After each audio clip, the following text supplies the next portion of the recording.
Hi friends, so today what we're gonna make is apple nachos. Let's get started. It's a super fun snack that is really easy and very quick to make. All you need is an apple, whatever toppings you want, and some syrup, any kind you want. And first you're gonna get started. We're gonna core and cut our apple. First I'm going to take my corer, and I'm gonna take the core out of my apple. If you don't have a corer, that's fine, or if you have one that is really cool that cores the apple and cuts it at the same time, that's okay. We just want to make sure that we get the core out of the middle before we start cutting.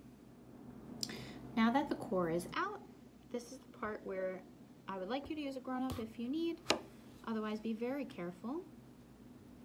We're going to cut our apple, and you're just going to cut it into slices.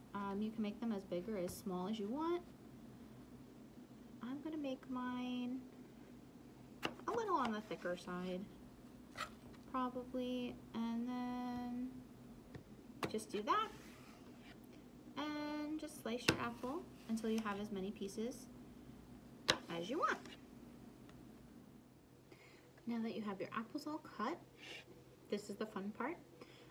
You're going to take whatever toppings you want, and we're going to make them look like really yummy nachos. So I have strawberry syrup, you can use chocolate, you can use vanilla, you can use caramel, you can use Nutella, whatever you want.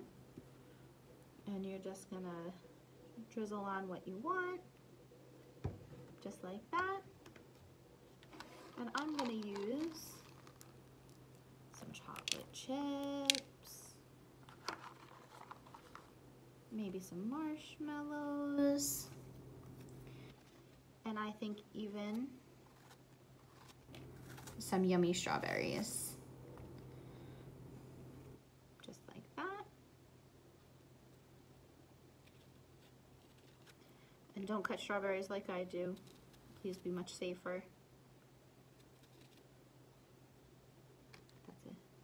And that's pretty much it, friends. You just put on whatever kind of syrup you want and any kind of dessert treat you want. And there you go, apple nachos.